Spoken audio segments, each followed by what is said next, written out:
You know what this is? This is squashy cola, a brand new, delicious beverage. What's up, my dudes? Welcome to Squash Corner. This is Max, and we'll be doing a figure review today. The figure I am reviewing is Rei Ayanami from Neon Genesis Evangelion. Yeah, that's a mouthful. Tricky. Toss one of my brothers. Yes. Dude, that's oh. That's another thing too. If you're not there, then fucking it's gone. Like what's it called? Like they cancel your order if you're not there picking up in time. So it's crazy. It's really crazy. Hello, people. Oh. Hello, people. This is Squash Corner, and I should have made this video earlier, like a month and a half earlier, 2 months or something. But my channel is 5 years old.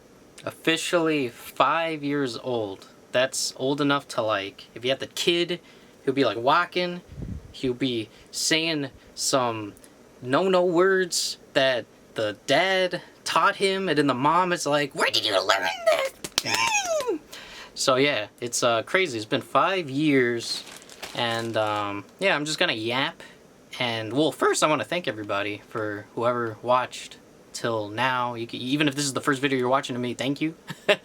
Because we have like near 900 followers, which is kind of crazy to think about it. It's been 5 years, and a lot has happened. This is probably one of the crazier years of my life, 100%. So while I explain and yap, I'm gonna open some stuff that's just been sitting. So I went to a Halloween convention, H45. It's kind of like a Michael Myers specific themed convention. And look, I got a little cup. But I'm more excited because I bought some boxes of cool stuff. So I guess I'm just gonna yap about life for a bit. So basically, I used to have a job at Target, and basically at the time my health was in a huge decline. Like I was getting chunkier and all that stuff. So, oh yeah, look at this. Look, I know it was a Halloween convention, but look, I got the little boy. Look how cute he is. And then basically, oh yeah, this is from the movie. Like if you went to the movie, you could buy this at the, I don't remember what fucking movie theaters had this, but I missed my chance. I bought the popcorn bucket instead because they had it like, it all got sold out. So you had to pick if you wanted, it all got sold out, so no, they actually put it online for you to buy, but it was only like a short window to pre-order. And then I had to pick one item. They had cups, they had this guy, and they had a popcorn bucket. I bought the popcorn bucket because I didn't have that much money. But now I have stable income because something I'm going to talk about very soon. And then now, because I got the stable income, the convention was actually selling the plush. And yeah, I love it. It's so cute. He's going to have a brother because, bro, I think you can see it. Look at his little baby version is behind. And yeah, let me keep talking. So, basically, I guess, a huge thing that happened was that I kind of had like my own, I guess, like family, in a sense. Like, there was a group of people that I always talked to, and then it kind of dispersed. Like, everybody kind of dispersed doing their own thing.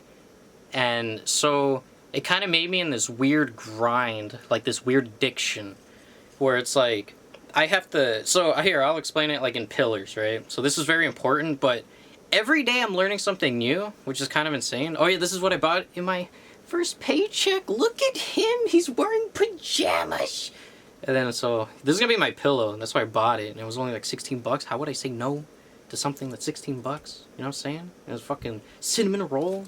The boy, probably my favorite by this point, Sanrio character. Got fond memories of that guy.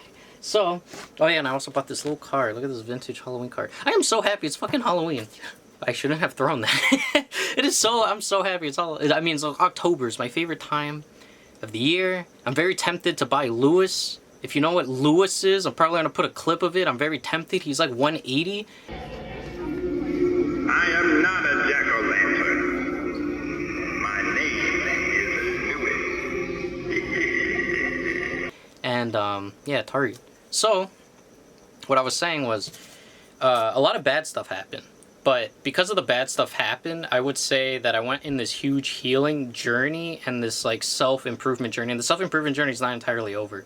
So, basically, I think it's very important that if you want to be kind of like respected to society, this is the thing, you don't have to like listen to me in this, but like this is kind of like what worked for me. But like it kind of sucks because people want you to have the society standard, and then what is that, you know? Well, first off, it's like, you know, stable income, having a car and being able to drive is really important too. And then the two other ones are on the sidelines, people don't talk about, but they're so important. And I think these two are more important than the other two. Because the other two are like physical stuff. This one is like physical health and mental health. So something I guess I kind of learned that kind of sucked is that I went in this journey for good mental health and physical health. But if you do that journey, no one's going to respect you because they can't see it. You can't just randomly talk to somebody and be like, wow, you got 100% smarter, or you're more healed than I remember. Like, that's not a thing. The same thing with, like, when you work out, when you start working out, and if you're actually going to the gym, all that stuff, you don't see the results automatically. So people don't, like, they don't respect, like, they wouldn't respect it because they're just like, this guy doesn't work out, even though if you do. So the process is so slow for self-healing and physical healing, you know? So people just look at what's, like the easiest thing to look at. And what do people see? If you say you make money, they would, you know, they would believe you. Or like if you dress a certain way, you look a proper, you know, proper, people think, okay, you got your shit together. You could be a big loser, stinky boy, but if you look the part, people will respect you more. So I want to say, out of all these pillars that I just said, the one, society loves money and they want to see you drive. That's what it feels like in my domain. That's what it felt like. But I focus on the other two first. So I want to say first they went physical, and then finally when it was like you know, like my physical self was being developed, it did change. Like people would like kind of like the way they treated me, the way people look at me and stuff like that. It changed drastically from what I was before. The thing is, the one that hides the most is like, for example, I go to therapy now and I've been going for months, and I could tell from me personally that I love myself more. I respect myself more, and there's certain things I don't tolerate. You know, I don't tolerate disrespect. I don't tolerate toxicity. Let's open this box. Let's open this box first, because I have been having this for so long. But I keep them like, oh, I gotta fucking make a video. I gotta make a video. And then, like, you know, I'm a little slow on it. And it's been pretty hard lately, because the job that I have a plan. That's the thing. That's something else that's kind of fun to teach you guys. Well, to tell you guys, is that I'm not going to go in super detail on what my plans are in the future, but I'll kind of give you a general idea. The reason for that is because something that I used to do back in the day would be like, okay, my plan is this, this, and this. And then basically there's this dopamine that hits you when you say what you're going to do, and you don't actually do it because you're already satisfied that you even projected what you're going to do, if that makes sense. So if I hide what I'm going to do, and once I achieve it, I could tell you guys, but I'm going to give you kind of like a general idea is where I got a job where there's, let's just say there's growth opportunities. And then basically I'm going to do my experience for said growth opportunity. And then once that is done, I am going to go somewhere where that opportunity and that experience will lead me to something specific, which, you know, could be more pay. It could be better hours and all that stuff. So that's my plan. That's all I'm going to say. And then once I achieve it, which is going to take a while, I'll let you know. Look how cute, because look how cute this is, because I don't get packages very often, but look at this. Look at the attention to detail. They put a little character. Come on, zoom. That's like, thank you for shopping. The cool part too is I could do unboxings more. Please focus, because I have stable income now. How fun. Bro, I don't want to run the box. Was the funny part too, there's like one thing in here, but I think they give you like a little postcard or something. So let me see. I'm so excited. I'm so excited. There it is. Look at your shipping, babe. Look at it. Little rainbow. Look how cute it is. It's actually bigger than I thought it would be. I'm gonna put it in my purse, my man purse. I'm kidding, in my I use a tote bag. Does that make me feminine? I use tote bags, you know, if I'm gonna fucking buy some protein. What else do manly men buy? Chapstick. Vaseline. This is cute. Damn. This is I think this was like 16 bucks, 18 bucks plus shipping and international fees. This might have been 20 something, but that might have been worth it. Okay, what else is gonna say? Yeah. So this is very interesting. So I'm just gonna say too, I'm not gonna tell you what pillars are completed, but out of like, you know, physical, mental, all that stuff, I completed 3 of these pillars out of the 4. And then I'm focusing now on the other pillar, but this is what's kind of ass, is I haven't worked in a very long time, so I kind of forgot. And this is the funny part too, I told my therapist this, but basically, I told her, is this normal that if you work so hard, because they've been giving me like near full-time hours, if you work so hard, do you feel like there's parts in your life where, no, there's parts of the day where you just can't think properly. Your brain has so much brain fog because of the work that it's hard to remember your plan. It's almost like you become like a, you know, like a robot, a bot, a zombie. And that's what's kind of scares me. It's kind of like anytime I have a day off, something that I'm learning is like I have to critically think. Like for example, like for me, I'm an overthinker. I think like 100, you know, like constantly, even from the littlest reactions, I think. And basically, I kind of think of it as kind of like a defense mechanism. The reason I feel like that is because every time something sad happens, I kind of try to be like, okay, how do I solve this problem? What do I do? And what's it called? So when I don't have that defense mechanism, it gets kind of like emotional because I feel kind of stuck where I'm like, why can't I think properly, etc. So I guess that's kind of like a good reason to have therapy if you're somebody who overworks, is like you need that type of freedom to express your emotion because like, you know, like of course if you're overstressing or whatever, there's going to be sadness, there's going to be anger, there's going to be something, and that's something you should be able to express. Yeah, it comes with like a little postcard. This is kind of cute. This has like a little Halloween thing, but the front is like, I don't know, my future ex-wife on it, and her sister. Yeah, that's cute. That's cute. Okay, this is the big one. This is I'm excited for this one.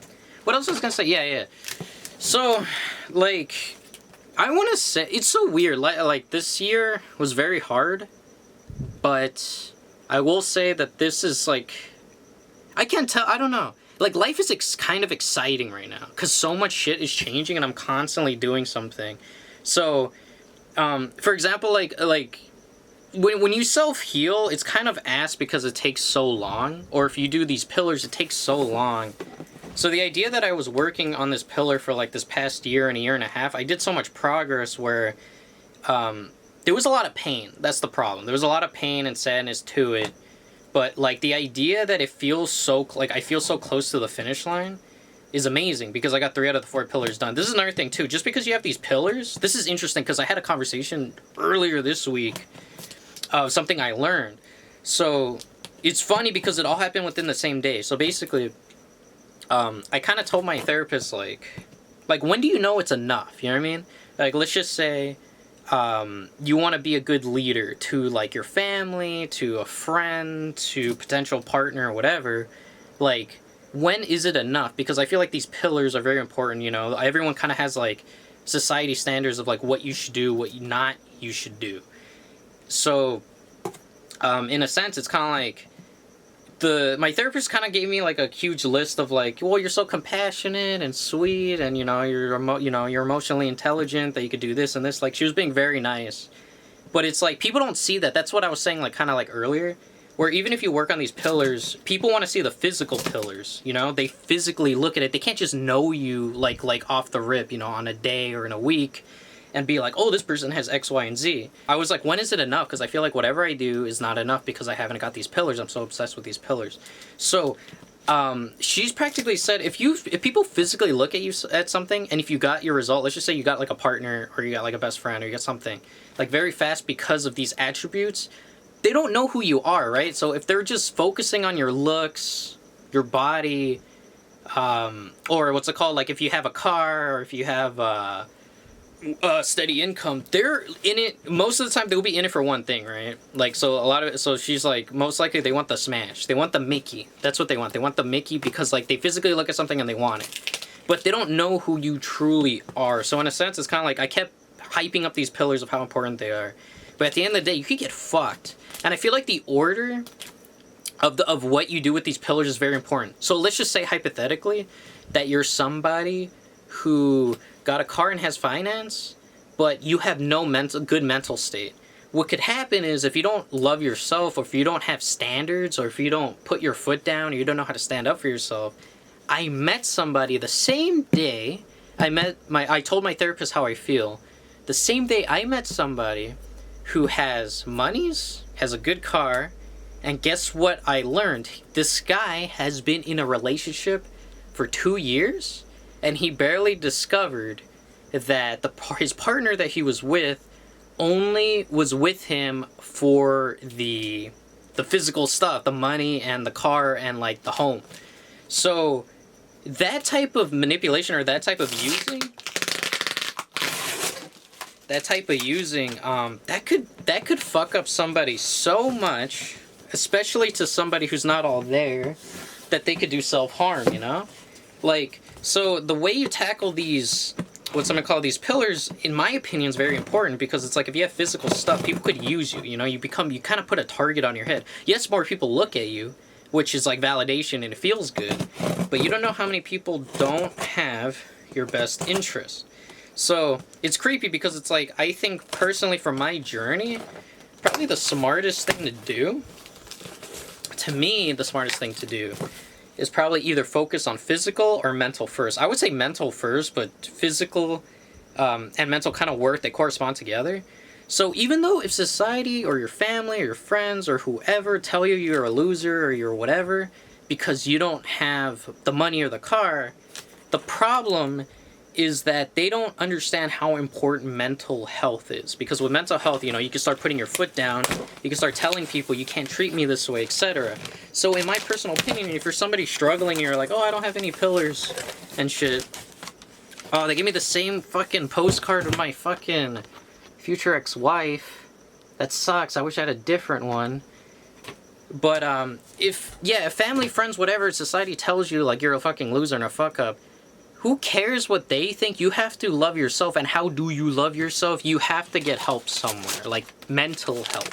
The shitty part too is I feel very lucky with the therapist that I have. She's very sweet, and insurance is paying for it. But the problem is, like, I know that there's so many people out there who have a bad therapist. Like, I met people who have bad therapists, or they can't have access to therapists, so it's so sad. So, like, honestly, if you can't get a therapist, the most I could say to you is talk to your friends or somebody you trust about it. The issue, though, dude, this is a whole thing in itself. Like, I'm sorry that I keep yapping. But what's I'm gonna call it? Yeah, something else that I kind of discovered about my life is that you are who you hang out with. You know, like that saying, like, you're the average of who you hang out with? So if you hang out with a bunch of toxic people or people who are very negative on themselves and stuff like that, it rubs off on you. You know what I mean? I call them rhinos. Like, people who treat you like shit, or people who try to take you down. You know, like that saying with the crabs, and there's a bucket, and then there's a crab that pulls down the other crab because they don't want that other crab to get out of the bucket. Like, I think of it as like, they're zoo animals, you know? Like, we live, when you're born, it's kind of luck-based of like, you live in a zoo, and if you're born a rhino, if you're born a crab, you will most likely forever be a crab unless you get out of it and self-heal. So if you're somebody, when I say you're the most average of the people you hang out with, if you know two people, pretend in your inner circle you have two good people and two kind of like toxic weird people, you're in the middle. And that's not really a good thing. And how do you get out of that? You have to weed out these toxic people in your life, you know? So it's just this is the thing. It's just like society has a specific standard. People want to see you do a specific thing, but at the end of the day, you have to focus on yourself, and you don't want to hang out with rhinos and crabs your whole life. You need something better. Like, let's just say hypothetically, or no, it's true, chimpanzees are smarter than rhinos. So you don't want to hang out with other rhinos if you're born a rhino. You want to hang out with the chimpanzees, be a rhino, put the suit of the chimpanzee, you can put like a onesie with the butt flap on it, and then you're like, hey, listen, I'm a chimpanzee too. And if you show the chimpanzees respect, and if you show yourself, you present yourself properly, where you deserve to be looked at as a chimpanzee, they'll treat you like a chimpanzee, one of their family, and they're better than the rhinos. You get what I'm saying? So at an endless thing, there's this. So the thing about self-improvement is I feel like I did so much for this year, and but this is the thing, even if I reach these 4 pillars, it's not over. That's the thing about self-improvement that's very important to me. Even if you have the 4 pillars, it's never over. You could be smarter, you could heal even more, because there's so many questions and answers that need to be, you know, answered throughout life and stuff like that. If it comes to like, what's it called, like a car example, you could get like a better, like you don't have to get a better car, of course, but of course you want income for gas and stuff like that. Or like for physical, like, yeah, for physical health, you could always get stronger or healthier, or maybe like, oh, maybe I feel like this type of body shape or whatever. Like, you get me? There's endless possibilities of how you could turn yourself out. So that's what I feel like is so important. So this year I might complete all 4 pillars, which is great, and I'm still striving for it. But at the moment I'm trying to balance everything, because again, I feel like I have full-time hours. Like right now it's hard because I haven't made a video in a while. But I will start to, just like now, what I'm doing now. But full-time hours, when I'm off work, I work out because it's very important to me. And then after that, what's it called? I need to start making videos. And this is the thing. This is something, a big lesson that I learned about life too, is I always wanted cheerleaders. Like I wanted a best friend being like, you could do it, man, or whatever. A partner that could be like, hey, you could do it, I believe in you. I don't really have that. So the kind of like my defense mechanism of how I deal with that is no one cares. You know what I mean? Like at the end of the day, no one's special, right? So at the end of the day, it's no one's job to take care of you. You have to take care of yourself. You know, everyone has potential to be a leader, but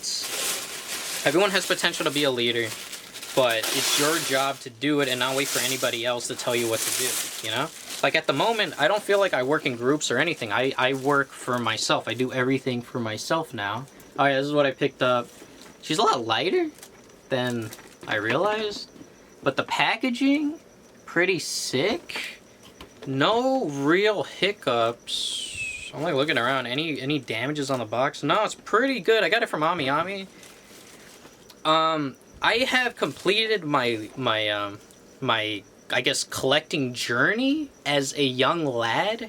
The reason I say that is because I always wanted a bunny figure, and I got the Megumin bunny figure, and I always wanted a maid figure, and I got the Kawakami Persona 5. Please fucking, for the love of God, thank you. I finally got it. I'm so happy. It's pretty big too. And fuck, I'm so happy. I might make a review of this, maybe. Don't quote me on that. But thank you guys for joining my journey. And my goal, again, I have to be careful of what my goals are, you know? But I will tell you that income-wise, I have a plan. It's hard right now, but I have a plan. We live in 2023. I think it's smart to do something social media-wise. And I'm not giving up. It's been 5 years. Thank you again for whoever's watching. But it's been 5 fucking years. So I'm not quitting. I am not quitting. I have people. I met people. You know, they were like, "Why the fuck are you doing what you're doing? It doesn't make the dough." No, I'm not quitting. I'm crazy. I am crazy. I'm still working out. Still fucking. I'm working my fucking hours. I got out of debt. And then what's it called? And yeah, it's just more possibilities because of income and stuff. Like everything's great. Like I'm exhausted. Like I really am. But I'm proud to say I'm a hard worker, and I'm reliable, and from all the journey and all this that, you know, life taught me. And the point of this is not to feel satisfied, is to be like, what's next? What's the next journey? You know, what's coming next? And there's so much happening. There's so much I have to learn, and I'm just kind of excited. That's why life feels kind of good right now, is because I throw myself in uncomfortable situations now. Like for example, I'll be somebody that would like walk to a chick and just have a conversation with her. You know, I throw myself in uncomfortable situations to learn. To live life, to feel pain, to feel awkwardness. You have to do weird shit, and you just feel something. And I feel like there's this type of satisfaction, the idea that I could afford these cool shits while working hard, and then just feeling good about it, you know? So at the end of the day, thank you again, guys. I'm so happy. I'm so happy. I'm so happy for the near 900 followers. I'm gonna get 1,000. You know what? I'm gonna get 1,000 this year by the end of it. That's my goal, and if I don't do it, you can call me a bitch boy. Every comment in my thing, you just call me a bitch boy if I don't make the 1,000. And I know I'm gonna do it. I don't know anyone that's fucking creepy and weird as me, so I'm gonna do it. I'm gonna have an addiction. I'm gonna have a fucking video addiction. I'll do it. And that's the type of positivity that I need in my life. So yeah, no, enough with the yapping. Thank you again, guys, for 5 years. Woo! And then, I guess from the time of the recording, Street Fighter 6 is out, and Mortal Kombat just came out, so I love fighting games, so I'm gonna do more fighting game shits. And maybe Smash Ultimate. The problem with Smash Ultimate, that shit's dead as fuck and the internet sucks. So we'll see. But fighting games is my life, and yeah, that's all I have to say. Thank you guys, and I'm pretty sure in a year from now, I'm gonna be like laughing from this video that I just made, because I'm kind of curious. Will I get buffer next year? Maybe I'll get fat. Who knows? Ooh. So it's gonna be funny. Hello, future me. Don't give up. And you better get that 1,000 before the year ends. And please get a beautiful goth babe by your side.